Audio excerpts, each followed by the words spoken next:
eu sou Cesóstrio Guimarães e você está no canal Escritura Comentada. Este é o vídeo de número 8 e nele estou comentando o capítulo 12 do livro de Alma no livro de Mórmon. Mas antes de nós iniciarmos, se você ainda não está inscrito no canal, te inscreve aí e clica no sininho para ser avisado sempre que tiver vídeo novo. Conforme eu falei anteriormente, neste episódio vamos comentar o capítulo 12 de Alma. Nós vamos observar que as correntes citadas pelo profeta Alma neste capítulo também elas são fartamente citadas nas escrituras de uma forma geral e que elas estão relacionadas às formas que Satanás usa para tornar os filhos de Deus cativos. Em primeiro momento, é necessário que entendamos que nada que Deus cria é criado sem que antes exista uma lei para governar aquilo que foi criado. Da mesma forma, tudo que Deus faz é governado pelas leis que Ele primeiro estabelece para governar todas as ações de seus filhos em qualquer esfera que sejamos colocados. Para melhor compreensão, observem que aquilo que entendemos como plano de salvação é de fato o conjunto completo das leis que governam todas as coisas relacionadas com a experiência mortal a que estamos submetidos. Esse conjunto de leis inclui todos os convênios que devemos nos submeter para que finalmente estejamos qualificados a retornar à presença de Deus. Todas as responsabilidades, bênçãos e punição estão associadas ao Salvador e a seu sacrifício expiatório. Uma dessas leis governa a disseminação ou dispensa de conhecimento do plano de Deus e seus propósitos. Em Alma 12:9 lemos: E então Alma começou a explicar-lhe essas coisas, dizendo: É dado a muitos conhecer os mistérios de Deus. É-lhes, porém, absolutamente proibido divulgá-los, a não ser a parte de sua palavra que ele concede aos filhos dos homens, de acordo com a atenção e diligência que lhe dedicam. É importante lembrar que todas as coisas espirituais estão ocultas por Deus de nossa mente humana. Nenhum mortal pode descobrir nem compreender as coisas de Deus sem que esse conhecimento nos seja dado pelo Espírito. Somente pelo Espírito podemos receber o conhecimento dos princípios e coisas celestiais. E somente pelo Espírito podemos entendê-los. O propósito do Espírito é iluminar nossa mente com a luz da verdade. Ao iluminar nossa mente, podemos chegar a um conhecimento da personalidade e do caráter de Deus. Essas verdades espirituais são os mistérios de Deus. Os mistérios de Deus nunca permaneceram mistérios. Deus quer que os conheçamos, mas eles só podem ser revelados a nós através do exercício de nossa fé. Sem fé, permanecemos nas trevas da ignorância. O versículo 9 nos diz que aqueles a quem os mistérios de Deus foram revelados têm permissão para compartilhar essas informações apenas com aqueles que demonstram fé. Como por exemplo do que falo, no Antigo Testamento, os versículos referentes a Faraó e Moisés foram traduzidos incorretamente. Vez após vez, a versão atual da Bíblia afirma que Deus endureceu o coração de Faraó contra as palavras de Moisés. Absurdo, né? Porém, Joseph Smith, na tradução de Joseph Smith da Bíblia, corrige todos esses versículos para afirmar que não foi Deus quem endureceu o coração de Faraó, mas o próprio Faraó endureceu seu coração. Deus não viola o arbítrio de ninguém.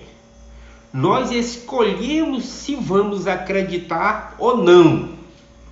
Quando alguém opta por crer na palavra de Deus como Escritura, espera-se que tenha um coração abrandado. É verdade absoluta que quando alguém recusa o conhecimento que lhe é dado por Deus, se torna mais difícil para este alguém entender qualquer outra coisa que foi dada por Deus. Quando optamos por acreditar no que nos é ensinado, acontece o contrário, e somos mais capazes de compreender as coisas de Deus. O processo todo é uma ação de adição e subtração. Alma 12:10 nos diz o que acontece espiritualmente conosco quando escolhemos acreditar ou não no conhecimento que nos foi dado por Deus.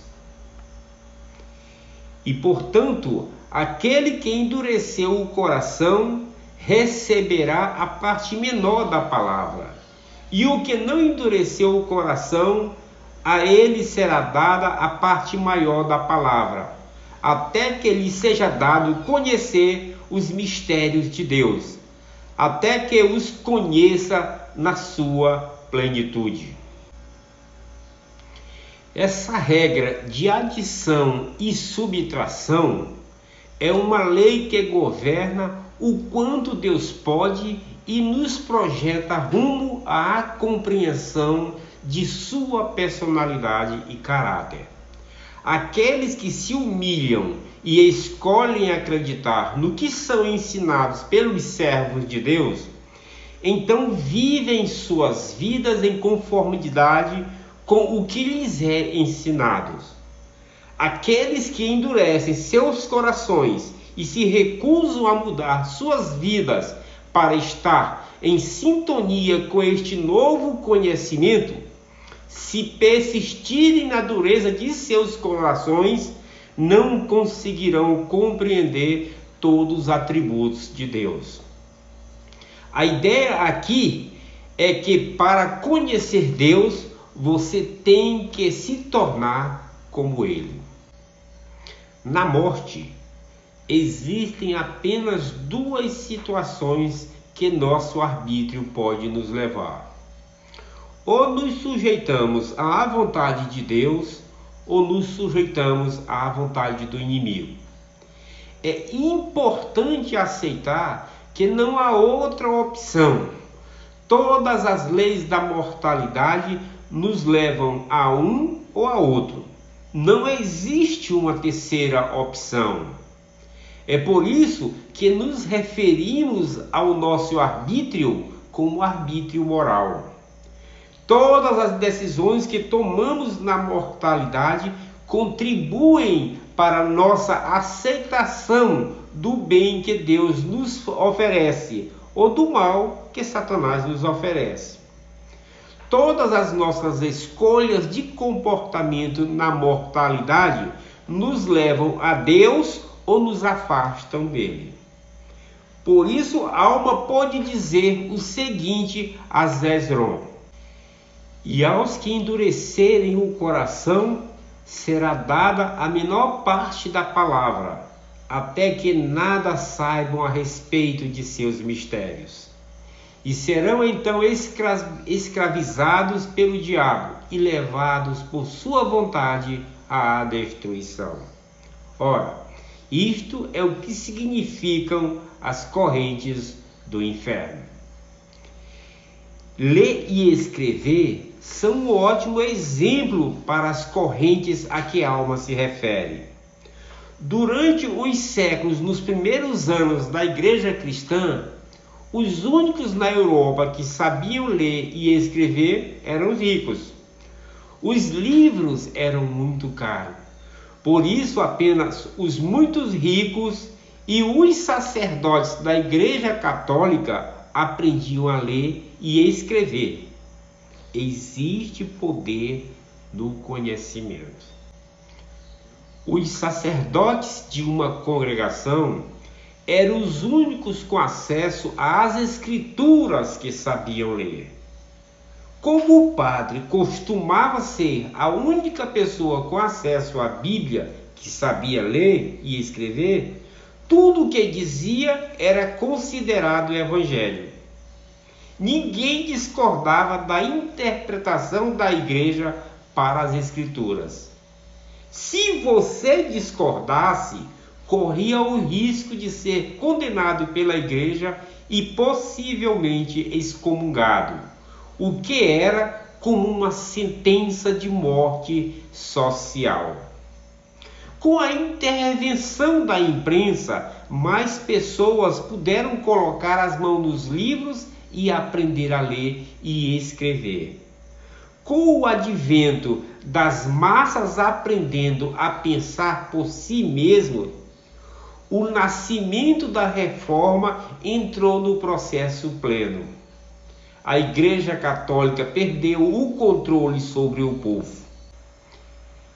Esse controle foi perdido porque agora as pessoas eram capazes de ler sozinhas e com isso podiam formar juízo compatível com as verdades da Bíblia. E suas opiniões eram muito diferentes daquilo que os padres vinham ensinando nos últimos 1000 anos.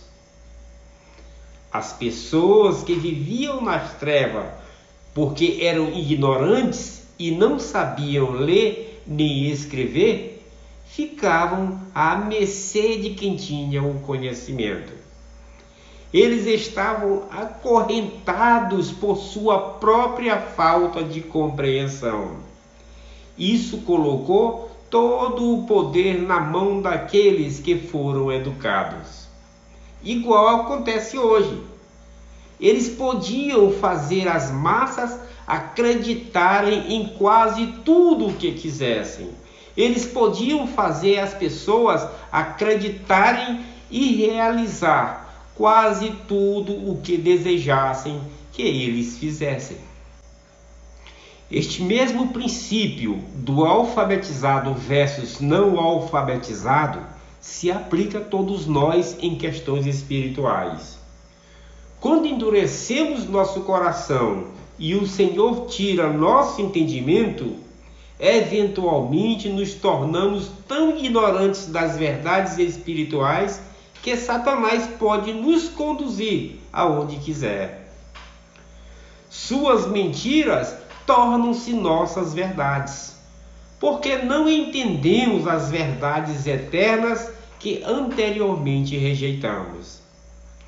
Ele pode nos obrigar a fazer quase tudo o que ele deseja que façamos. Lembre-se, o Senhor só nos tira o entendimento quando nos recusamos a acreditar no que nos é ensinado. E nos recusamos a conformar nossa vida com os ensinamentos que ele nos dá. Somos nós que excluímos o Espírito que nos dá entendimento. Portanto, não é culpa de Deus que não compreendemos as coisas espirituais. É nossa culpa. A vinculação das mentiras de Satanás são as correntes do inferno.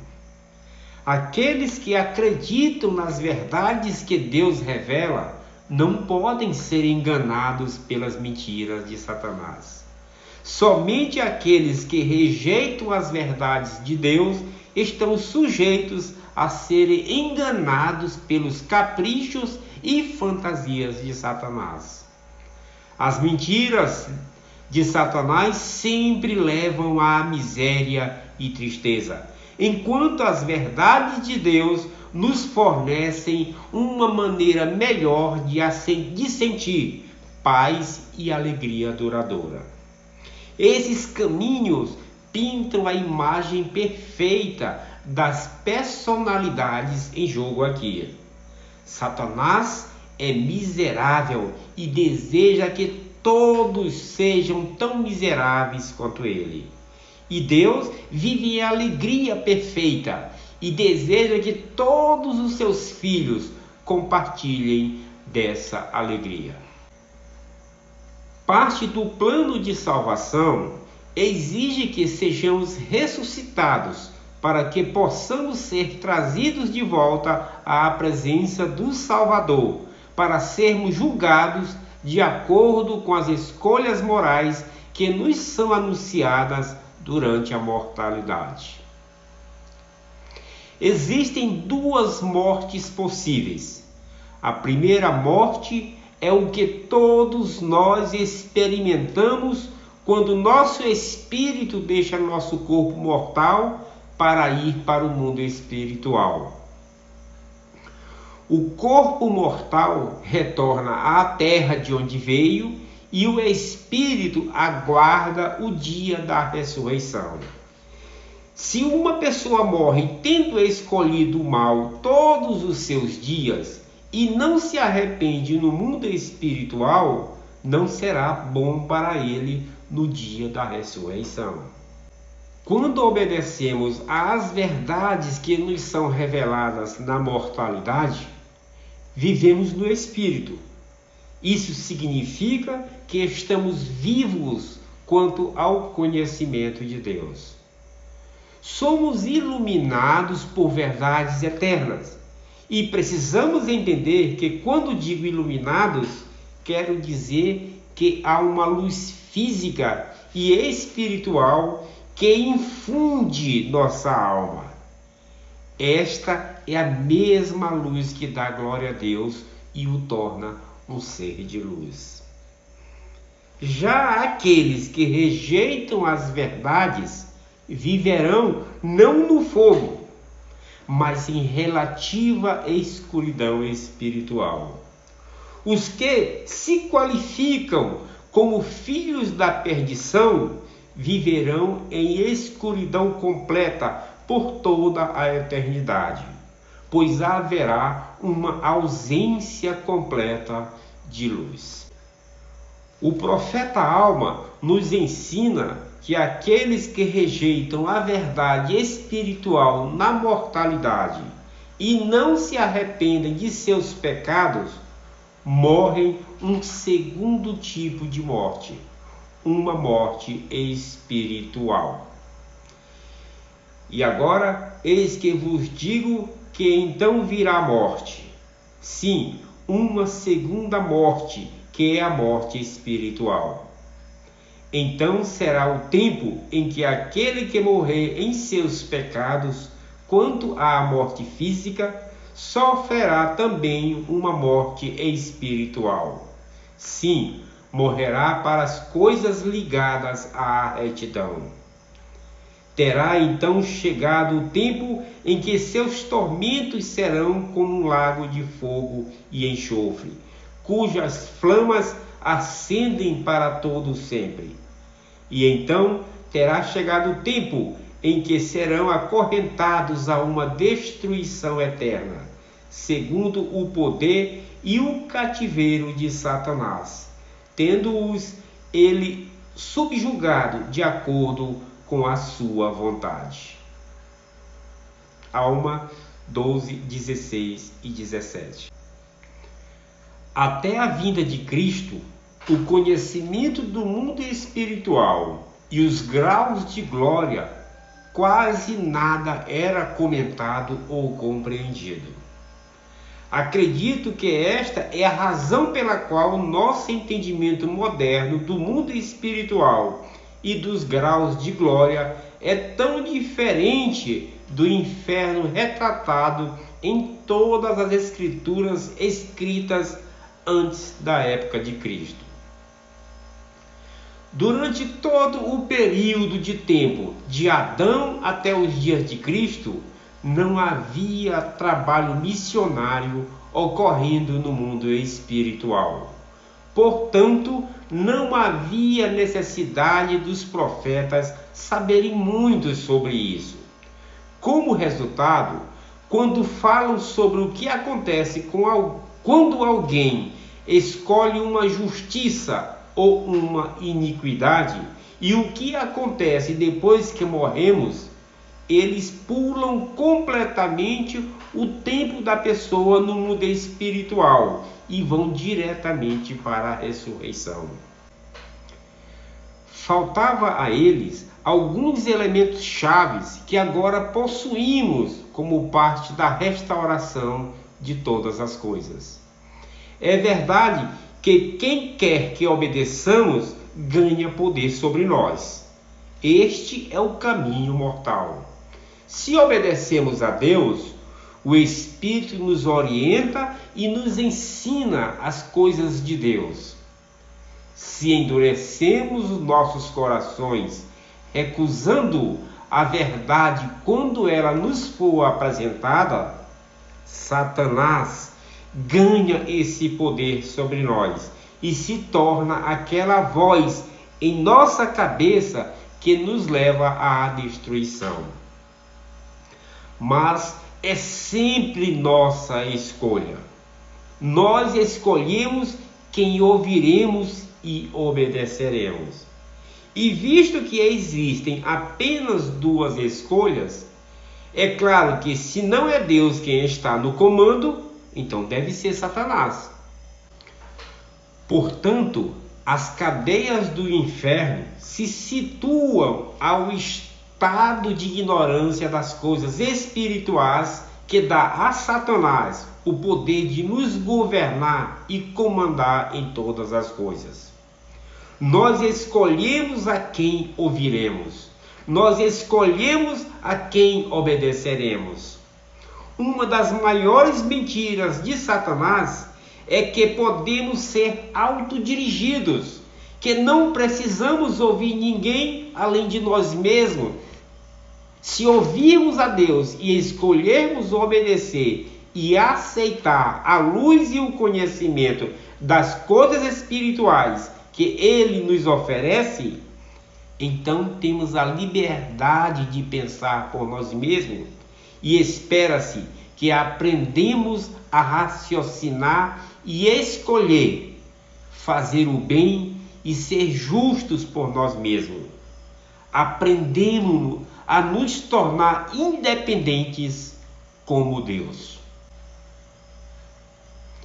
Se endurecermos nossos corações e recusarmos o que Deus está oferecendo, então tudo o que resta é arrastado pelas tentações e exigências do diabo, para fazer sua vontade e sofrer como ele sofre.